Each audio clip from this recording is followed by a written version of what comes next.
She was on the couch in sweatpants with her feet under a blanket when I walked in and held up the remote like a peace flag. "How about a movie tonight?" I asked. "You pick. I'll make popcorn." "No," Megan shot back without looking up. "I'd rather be alone." It wasn't the word. It was the tone, like I'd offered her a chore. 2 months earlier, she'd binge shows with me and laugh at the dumbest lines. Now I was background noise. I stood there a second too long, then put the remote down and went to the kitchen. The air felt colder than the fridge. If I'd known where it was headed, I wouldn't have asked about a movie. I would have asked why she'd taken herself out of this marriage and left me to water the stump. I called Rachel the next day. She was the friend who'd introduced us, the one who swore I'd thank her forever after the wedding. We met for coffee at a place by my shop because she worked nearby. Rachel had a quick smile and that habit of listening like she was memorizing. "She's distant," I said. "Cold. I'm not sure what happened." Rachel folded the cardboard sleeve around her cup. "Did you two fight?" "No fight. Just frost. She goes to bed early or goes to bed late. The timing changes, the cold doesn't." "What do you want?" she asked. "I want my wife back," I said. Then I forced a laugh. "And maybe a map." "Try a reset," Rachel said. "Don't argue, don't chase. Plan something simple and clean. A dinner at home. Flowers. Show her the marriage isn't on autopilot." "I can do that." She loved those quick pasta nights. "Then do it," she said. "And Nate, don't let the cold define you. Lead with calm." "Working on it," I said. I went home with groceries and a plan. The first dinner I staged like a small rescue mission. Lights dim enough to soften the kitchen, 2 plates, the old playlist we used to pick at random. I set a vase with the cheapest white flowers I could find because I wasn't going to buy forgiveness like a lottery ticket. This was a gesture, not a bribe. Megan came in from her gym class, dropped her bag near the door, and looked at the table like I'd parked a motorcycle in the living room. "What's all this?" she asked, toeing off her shoes without smiling. "Wednesday dinner," I said. "You used to like my pasta. I made it again because I'm a people pleaser with good timing." She walked to the counter, lifted the lid, sniffed. "Smells heavy. I already ate." "Where?" I asked. "At the gym," she said flat. "Protein bar and a shake. I'm trying to be lighter." "Then consider this a photo opportunity," I said. "We sit, we talk, you twirl noodles you don't eat." She looked at the flowers. "It's just extra. It's called effort," I answered. "Remember effort? We used to trade it." She pulled a glass from the cabinet. "You didn't have to do this." I leaned on the island. "I know. I wanted to." She rolled her eyes. "Nate, I'm tired." "Sit for 10 minutes, I said. "I'll do all the talking. You can yawn on your time." She exhaled like I was nagging a teenager. But she sat. I served. We ate in clinks. I threw her a light question, then another, then a joke. She gave me single-word answers like ration supplies. After 6 minutes, she pushed her plate away. "Can we not pretend? It feels forced." "Okay," I said. "Let's not pretend." I collected her plate. "Here's the deal. I'm not going to chase you around our own home. You don't have to love my cooking. You do have to show up if you live here. 10 minutes. That's the minimum from now on." She stared at me. "Are you serious? You're giving me rules." "Call them expectations," I said. "I'm setting the bar where adults can see it." "Wow," she said. "You know what? I'm going to shower." "Be on time tomorrow," I told her calm. "Dinner's at 7. 10 minutes." She stood, paused, then looked back like she was measuring me. "Fine. I'll be here," she said, and went down the hall. It sounded like progress. It wasn't. The next day at 7, I plated and waited. The candle burned down to a button. At 7:30, she texted from the driveway, running late. "Don't wait up." I blew out the candle, put the food away, and wrote a note. "We're done with pretend dinners. From tomorrow, I'll handle my side of life, you handle yours. Shared routines are on pause until we both want them." The note went on the fridge where the magnets could guard it. She came in at 9 and saw it. "What is this?" she asked, waving the paper. "New policy," I said, wiping the counter. "Separate schedules. Separate groceries. Separate laundry. If you want me, ask for me. I'm not chasing. I'll be respectful. I expect the same." She sucked her teeth. "Dramatic. Efficient," I said. "Also, I'm moving to the guest room. I like sleep. So now you're punishing me." "No," I said. "I'm protecting me." For the next week, I ran my mornings like I was single. Breakfast alone. Gym early. Work.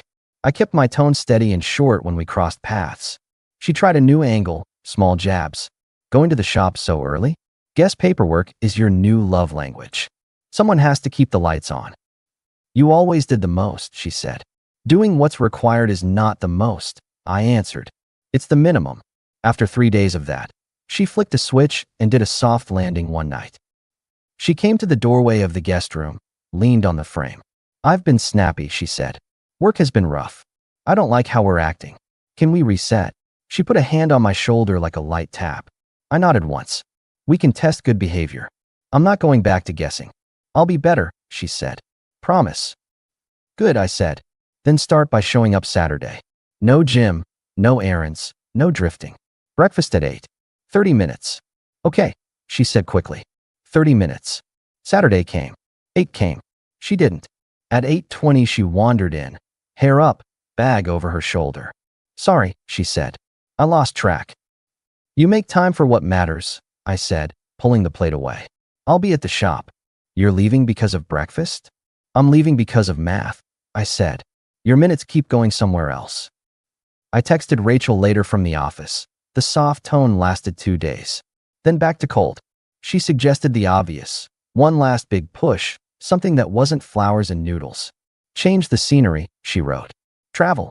Take her out of her rhythm. Big swing. I asked. Big swing, she replied. If she wants in, she'll show it there. So I swung. I bought 2 tickets to Italy, a simple itinerary and a decent hotel with a balcony you could actually use. I kept it quiet because I wanted the reveal clean. The timing worked with my workload. I told Tom, my foreman, I'd be gone a week and set up coverage. Everything okay? Tom asked while we marked a work order. Everything's fine, I said. Trip with my wife. It's a test, not a vacation. You sure that's wise? He asked. I'm not in the wisdom business, I said. I'm in the clarity business. I got home early, tickets in my pocket. The living room smelled like fresh coffee. Megan was on the couch with Rachel, both holding mugs. Rachel's glance said, play it straight. Megan's posture said, don't. I took the tickets out and smiled because I was going to plant a flag either way. We're going to Italy, I told Megan, holding them out. You ready to remember we're married? She took the papers, skimmed, then looked at me with a tilt. With you alone? She said, one eyebrow up. I'm out. She dropped the tickets into the kitchen trash like they were junk mail and turned to Rachel without a pause. Anyway, that trainer I told you about. Rachel didn't hear the rest. She stared at the trash, then at Megan, then at me. Are you serious? Rachel said to her. He's trying. You can hate pasta, but you can't hate effort. What's wrong with you? Megan snorted and faced the window. I don't need a lecture. Rachel stood, walked to the trash, and fished out the tickets. Coffee dripped on the floor. She wiped them with a dish towel and came to me. Go with me instead, she said quietly, eyes steady. If you want company, I'll be good company. I looked at her, then at Megan, then at the clock. Tomorrow at 7 I'll pick you up, I said. Pack for 5 days. Comfortable shoes. Rachel smiled like she'd been holding her breath for a week. I'm in, she said. I took my keys from the bowl on the counter. I need to handle something, I told Rachel. You need a ride? She grabbed her bag. Sure. We left. Half the drive we didn't talk. The car hummed, and the streetlights cut the windshield into pieces. Then Rachel turned in her seat to face me. I wouldn't tolerate this, she said. Not this level of cold. She's crossing lines. I'm not, I said. I'm heading to my attorney. I'm done. Rachel's mouth softened and then broke into pure light. You're serious? I am. She put a hand on my forearm for one beat. Good, she said. I'm proud of you. I dropped her at her place. She leaned in the open door. Thank you for asking me, she said. It's been a long time since I went anywhere just to live. See you at 7. I answered and pulled away. I went straight to the law office. No drama, just signatures and a date. Papers would be ready by the time I got back, but I asked for a preliminary set I could deliver myself when I returned. The assistant slid a folder across like a baton. I put it in the glove box and drove home. Megan was in the bedroom packing a tote with clothes I didn't recognize. I didn't ask. I folded what I needed into a carry-on, locked my passport in the front pocket, and took a pillow to the couch. We didn't talk. The next morning, after a cold shower and a black coffee, I left without waking her. Rachel came out of her building with a small suitcase and sunglasses she didn't need. She looked like hope. Ready? I asked. More than ready, she said. We flew. We slept some. We landed. We walked the old streets and let ourselves be small. We took photos, not the influencer kind, just proof that joy can be simple. Lunches in alley cafes. Dinners where the waiter waved like he'd been waiting for us. The second evening I posted a picture of 2 plates and 2 glasses. I didn't tag anyone. I didn't hide either. On the 4th night, after too much gelato and a slow walk back to the hotel, we sat on the balcony and let our legs rest on the rail.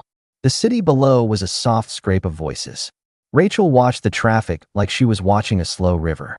You're doing the right thing, she said. It was never about effort.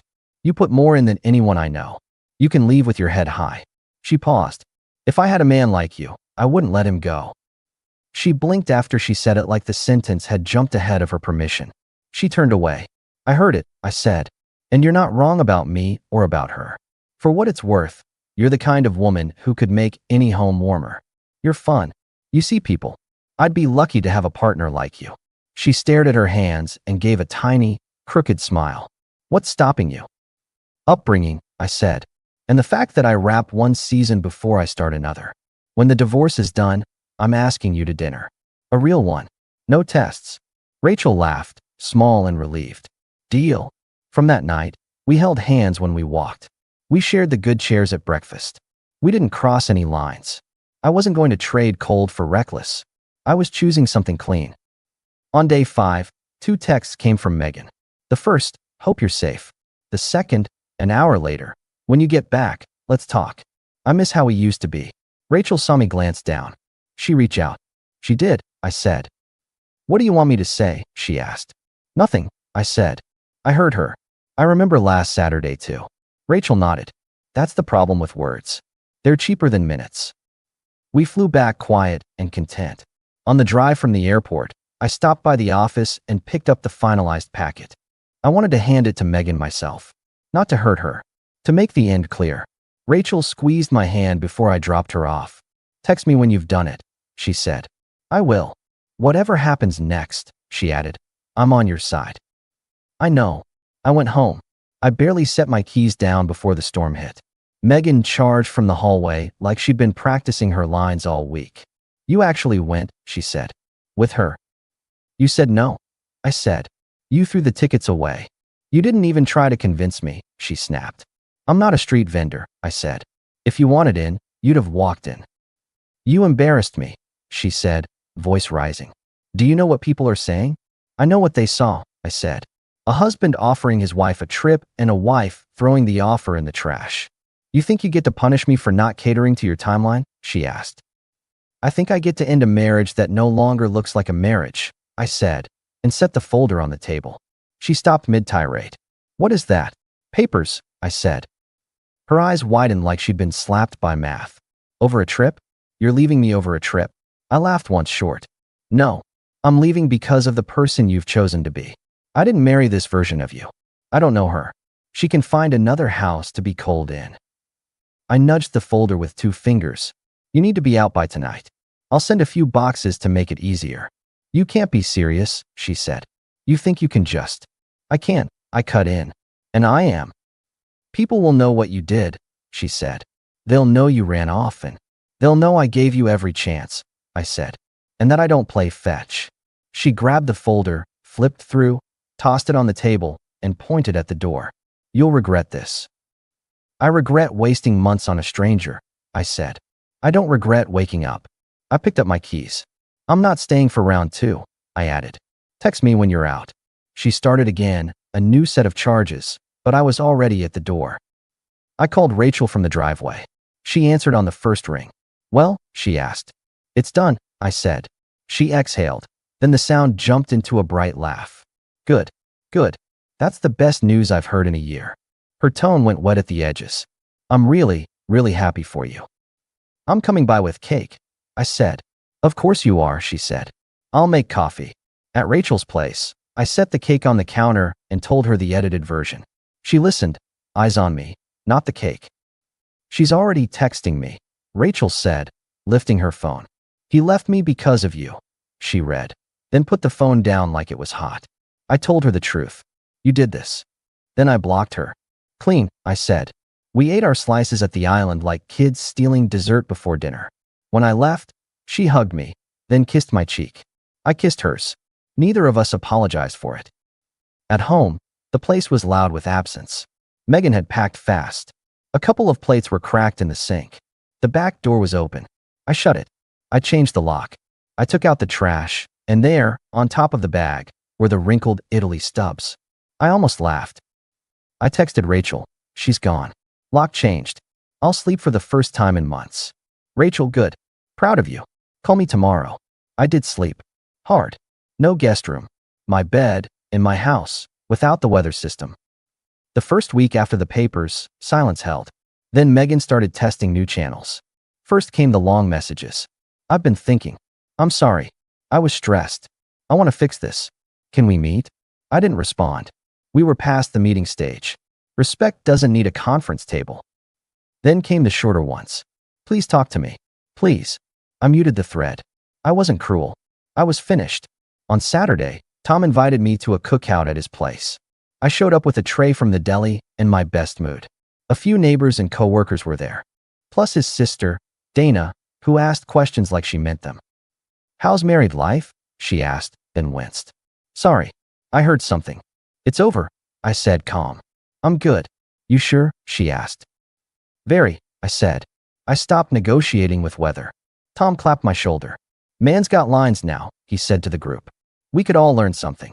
Megan must have heard about the gathering through the grapevine because she texted again that night. I miss you. I want to come by. I didn't answer. Rachel came over Sunday afternoon to help me pick new towels and argue about rugs. We didn't act like a couple. We acted like two people leaving a problem and building a simple room. When she hung the last towel, she stood with hands on hips like a foreman. This place is lighter, she said. That's a word, I said. You're lighter, she added. That's a fact. She stepped in, rested her head briefly on my shoulder, then stepped back. Dinner tomorrow? I'll cook, I said. No candles. No candles, she agreed, smiling. The following Thursday, Megan tried one more time. She called from a blocked number. I let it go to voicemail. I need to see you, she said on the recording. I get it now. I was tough. I don't want to lose you. I pressed delete. The clarity didn't come from apologies. It came from her behavior when she thought I'd always be there. A week later, the county clerk sent the notice. Date set. I called Rachel. It's official, I said. So am I, she replied. Officially free on Friday. You're taking me to dinner. Yes, ma'am. That night, I slept like the world wasn't trying to sell me anything. Megan didn't let go quietly. She sent a couple of messages to Rachel, too. Rachel showed me one before she blocked the number. It was a long argument written like a speech. It ended with, you took him from me. Rachel typed back, you pushed him away. Then she hit block and set her phone face down. Clean, I said again. By the time the papers were final, Rachel and I were already moving like something real. We didn't rush. We didn't hide. I told Tom. He grinned like a kid and slapped my back so hard I almost dropped my coffee. You deserve easy, he said. I'm finding it, I answered. We spent Sundays with her nephew at the park, arguing about which swings were better and pretending we weren't competitive. We took a small road trip to the coast and shared fries like it was a science project. We took photos, more than in Italy because we weren't proving anything now. Megan tried once more with a simple line.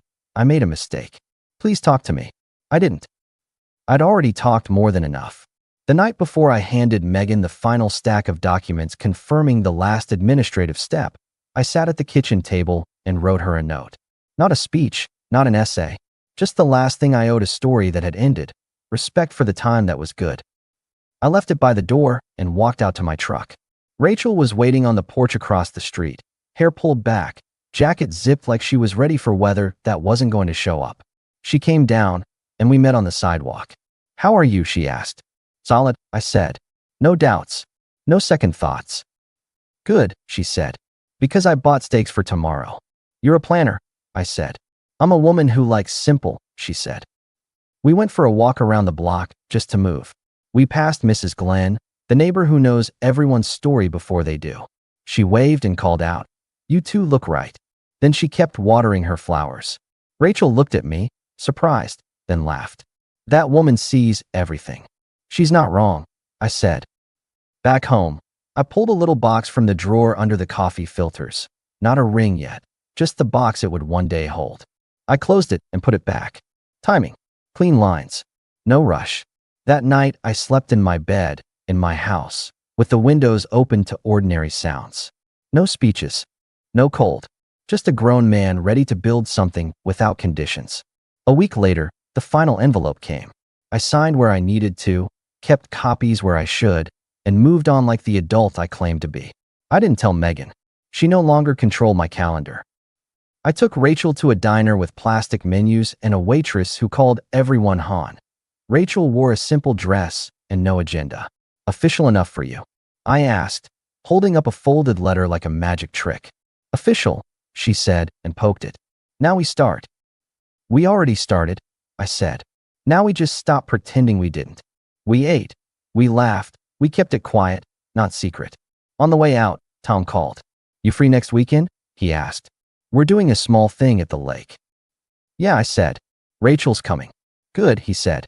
Bring whatever makes you happy. Will do. At the lake, Megan wasn't there, thank God. But a couple of mutual acquaintances were, and they did that clumsy dance of small talk and glances. I didn't give them a show. When one of them asked, So, you and Rachel? I nodded. Yes, I said. We're together. The man nodded back like he felt the rightness of it. Looks right, he said.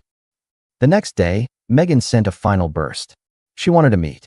She wrote that she saw it now, that we could make new rules, that she'd been hurting and took it out on me, that she wouldn't let me go so easily. She tried guilt, then softness, then logic, then nostalgia. It was like watching the Weather Channel cycle through seasons on fast forward. I didn't reply. 2 months after Italy, Rachel moved in. Not in a rush, not like a replacement, but like an addition that made sense.